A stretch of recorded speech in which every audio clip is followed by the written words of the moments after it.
बिस्मिल्लाहिर्रहमानिर्रहीम। अस्सलाम वालेकुम नादरीन, आप यूट्यूब चैनल देख रहे हैं। मैं इमरान खान हूँ। नादरीन, सबसे पहले हम बात करते हैं, आसिम मुनीर साहब ने एक पाकिस्तान में नया कॉन्सेप्ट मुतारिफ़ करवाया और वो ये कहते हैं कि ये हार्ड स्टेट है। पाकिस्तान को हार्ड स्टेट बनाना है। जो एक सॉफ्ट स्टेट का इमेज है पाकिस्तान का, वो ख़त्म करना है। हार्ड स्टेट पाकिस्तान को बनाना है। हार्ड स्टेट एक्चुअली होती क्या है, इसके ऊपर किसी ने गौर ही नहीं किया और सिर्फ क्योंकि वो आर्मी चीफ ने बात की है तो हर बंदे ने वो बात करना शुरू कर दी। तो इमरान खान साहब क्योंकि लीडर हैं, उन तक ये बात पहुंची जेल में, तो अब उन्होंने जेल से बताया कि एक्चुअली हार्ड स्टेट होती क्या है और आसिम मुनीर साहब क्या कह रहे हैं। देखिए, तो पॉलिटिकल लीडर तय करेंगे ना कि पाकिस्तान को किस सिमत में चलना है। कोई आर्मी चीफ तो नहीं कह सकता कि हार्ड स्टेट बनाओ या सॉफ्ट स्टेट बनाओ, उसका लेना देना कोई नहीं है। आर्मी चीफ ने आना है, उसने अपनी नौकरी करनी है, उसको बताया जाएगा कि इनको मारो इनको छोड़ो, उसको वो करना है। बॉर्डर पे फलां मुल्क के ऊपर हमला करना है, ये उसको करना पड़ेगा। फलां मुल्क हमला करने वाला, उसका दिफा करना है, ये काम वो करेगा। और जहां उसे मदद के लिए बुलाया जाएगा, वो मदद करने के लिए हरदम तैयार होगा। ये आर्मी चीफ का रोल है। Army chief can never decide कि पाकिस्तान या कोई भी मुल्क जो है वो हार्ड स्टेट होगा या सॉफ्ट स्टेट होगा। लेकिन पाकिस्तान में क्योंकि बहुत हिम्मत बढ़ गई है बहुत सारे लोगों की, और आर्मी चीफ के पास इख्तियारात और ताकत इतनी ज़्यादा होती है कि उन्हें ये लगना शुरू हो जाता है कि वो अन्नदाता हैं। उन्हें लगना शुरू हो जाता है कि उनका सिक्का चलता है, जो फैसला करेंगे मुल्क वैसे चलेगा। प्रैक्टिकली होता भी है, लेकिन आइन में नहीं लिखा हुआ, आइन में इसकी गुंजाइश नहीं है। अब एक लीडर है, उसने जवाब दिया जेल से बैठकर, और ये इमरान खान ही जवाब दे सकते थे और तो किसी में जरूरत है नहीं। इमरान खान ने कहा कि आसिम मुनीर की जानिब से पाकिस्तान में हार्ड स्टेट का जो तसव्वुर फरोग देने की कोशिश की जा रही है वो बिल्कुल गलत है। हार्ड स्टेट का असल मतलब ये है कि ऐसी रियासत जहां आइन की बालादस्ती हो, कानून की अमलदारी हो, अदल और इंसाफ का निज़ाम हो और जमहूरी आज़ादी हो, जहां ज़ाती मफाद नहीं बल्कि मुल्क और कौम का मफाद मुकद्दम हो, वो होती है हार्ड स्टेट। यानी कानून के साथ हार्ड स्टेट बनती है ना। बड़ा जुर्म करे फिर भी वही कानून, छोटा जुर्म करे फिर भी वही कानून, ताकतवर जुर्म करे फिर भी वही कानून, कमज़ोर जुर्म करे फिर भी वही कानून, और कानून सबके ऊपर लागू होता है। हार्ड स्टेट में जो है वो इंसाफ होता है, इंसाफ की फराहमी होती है।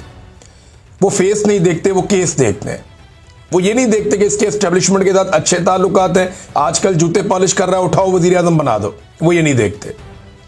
ये जनाब सहाफ़ी सख्त बात कर रहा है या इसकी बात पसंद नहीं आ रही है एस्टेब्लिशमेंट को, निकालो इसको, इसके अकाउंट भी बंद करो, जेलों में भरो इनको। तो हार्ड स्टेट का और जो सॉफ्ट स्टेट का एक जो बिल्कुल एक गलत किस्म का इमेज बनाने की कोशिश की गई। इमरान खान साहब कह रहे हैं कि जनाब हार्ड स्टेट वो होती है जहां आइन की बालादस्ती हो, कानून की अमलदारी हो, अदल और इंसाफ का निज़ाम हो, जमहूरी आज़ादी हो, ज़ाती मफाद नहीं बल्कि मुल्क कौम का मफाद मुकद्दम हो। जबकि आसिम मुनीर की हार्ड स्टेट से मुराद कैसी रियासत है, ये इमरान खान साहब बता रहे हैं कि आसिम मुनीर की हार्ड स्टेट से मुराद ऐसी रियासत है जहां जमहूरियत के तमाम सतूनों को कुचल कर आसिम ला नाफिज हो। याद रखें, अवाम की ताईद और हमायत के बगैर किसी भी मुल्क में हार्ड स्टेट का क़याम नामुमकिन है। जो मुजालिम आसिम लॉ के तहत ढाए जा रहे हैं, इनसे रियासत हार्ड स्टेट नहीं बल्कि इसकी जड़ें मजीद कमज़ोर हो रही हैं। 26 नवंबर और मुरीदके की तरह अपनी ही फौज, रेंजर्स और पुलिस के ज़रिए अपनी ही अवाम पर गोलियां बरसाने से कोई रियासत मजबूत नहीं हो सकती। ये इमरान खान साहब ने हार्ड एंड सॉफ्ट स्टेट के बारे में बताया कि जनाब बंदे मारने से कोई हार्ड स्टेट नहीं होती, लॉ एंड ऑर्डर के साथ होती है, रूल ऑफ लॉ के साथ होती है, सेलेक्टिव जस्टिस के साथ कोई हार्ड स्टेट नहीं होती। फिर इमरान खान साहब ने बताया कि खैबर पख्तूनख्वा के अवाम ने तहरीक इंसाफ को भरपूर मैंडेट दिया। इस मैंडेट के तहत ये मेरा आइनी और जमहूरी हक है कि सूबे की पॉलिसियाँ खुद मुरतब करूँ, क्योंकि मैं बराह रास्त अवाम को जवाबदेह हूँ। वज़ीर आला खैबर पख्तूनख्वा सुहेल अफरीदी का भी यही हक है कि वो मेरे साथ मुशावरत से सूबे में इन पॉलिसियों का निफाज यकीनी बनाएं जिनके लिए अवाम ने हम पर एतमाद करके वोट दिया है। तहरीक इंसाफ के दौरे हुकूमत में बेहतर पॉलिसियों के बायस खैबर पख्तूनख्वा समेत मुल्क भर में अमन कायम हुआ, मगर रजीम चेंज के बाद से हालात मुसलसल बिगड़ते जा रहे हैं। मैं 3 साल से मुसलसल कहता आया हूँ कि हमें दानिशमंदी और दूर अंदेशी का मुजाहरा करते हुए अफगानिस्तान के साथ पुरअमन अंदाज में मामलात आगे बढ़ाने चाहिए।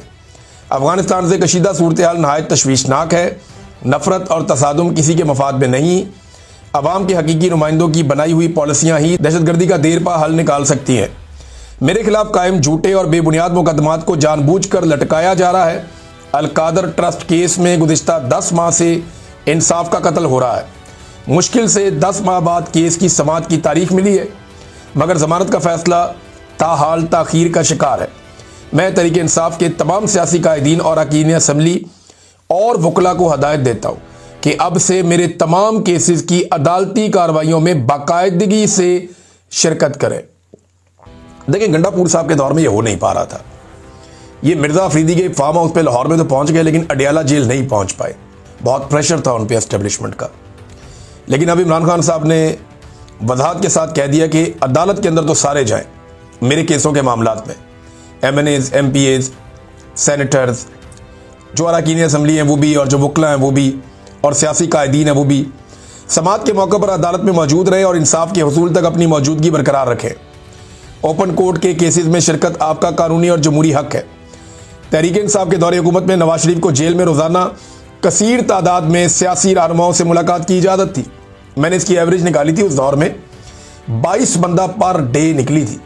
यानी नवाज शरीफ की जो टोटल मुलाकातें हैं उनको जब डिवाइड किया गया उनके टोटल दिनों के ऊपर, जितना अरसा वो जेल में रहे, तो 22 मुलाकातें फी दिन थी। टका के मियाँ साहब की मुलाकातें होती थी, जब दिल करे तब होती थी। बड़ी तादाद में कारकुन आते थे, सुबह सुबह उन्हें लिस्ट दी जाती थी। मियाँ साहब उस लिस्ट के अंदर से फाइनल करते थे आज मैंने किसको मिलना और किसको नहीं मिलना। मियाँ साहब की तो मौजें थी बड़ी कमाल किस्म की। और वो जेल में ऐसे ही इसमें नहीं थे, वो उनका एक अलग क्लास थी। एक जेल के अंदर ही कोठियाँ बनी होती हैं, उनमें से एक मियाँ साहब को मिली हुई थी। वहाँ पे उनके साथ जो है उनके खिदमतगार भी थे, उनके मुआलिज भी थे, वहाँ उनके साथ उनके जो फिजियोथेरेपिस्ट हैं वो भी थे, अपना एक खाना पकाने वाला पूरा निज़ाम सारा कुछ था, और घर से खाना आता था। तो ठंडा गर्म करने वाला निज़ाम भी मियाँ साहब के पास पूरा मौजूद था। वहाँ पे जेल में AC वेसी ये वो सब हर चीज़ थी। फैमिली को बिला रोक टोक रसाई हासिल थी, इमरान खान बता रहे हैं, बल्कि जेल में दावतों तक का एहतमाम किया जाता था। इसके बरक्स आज मुझे मुकम्मल तन्हाई में रखा जा रहा है। इससे बड़ी सियासी इंतकाम की मिसाल पाकिस्तान की तारीख में नहीं मिलती। मुझे जेल मैनुअल के मुताबिक बुनियादी सहूलियात फराहम नहीं की जा रही। पिछले 10 महीनों में सिर्फ एक बार मेरे बेटों से बात करवाई गई, वो भी 3-3 मिनट के 2 मुख्तसर वक्फों से। मुझे ना सिर्फ बुनियादी इंसानी हुकूक से महरूम रखा जा रहा है, बल्कि बतौर पार्टी लीडर अपने सियासी वर्कर से मुलाकात की इजाज़त भी नहीं दी जा रही। वकला, सियासी रफ़का और अहले खाना से मुलाकात में भी मुसलसल रुकावटें डाली जा रही हैं। ये सरासर बुनियादी और कानूनी हकूक़ की खिलाफ वर्जी है। ये इमरान खान साहब ने जनाब जेल से पैगाम भेजा। ये पैगाम मैंने आपके सामने रखा।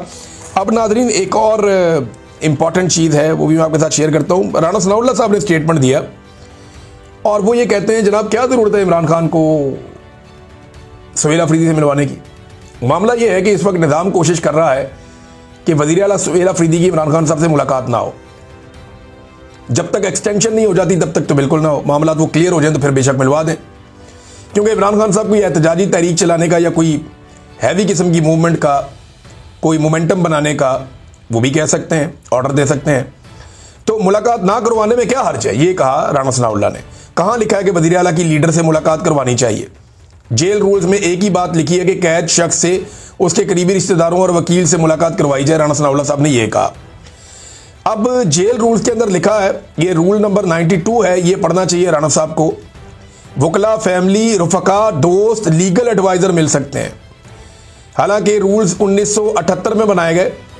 और एक और चीज़ भी है कि नवाज शरीफ साहब जब मिलते थे सबसे, तो उस वक्त ये रूल कहाँ थे जिनके बारे में राना सनाउल्लाह साहब कह रहे हैं। तो मुझे हैरत होती है कि इन लोगों को याद नहीं है कि ये पहले भी जेलों में रह चुके हैं, और इन्हें पता होना चाहिए कि जो कुछ इन्होंने इस पाकिस्तान के साथ कर दिया है, इन्हें दोबारा भी जेलों में जाना पड़ेगा। नाज़रीन, इस व्लॉग में अब तक के लिए इतना ही। अपना ख्याल रखिएगा, अपने इस चैनल का भी। अल्लाह हाफ़िज़।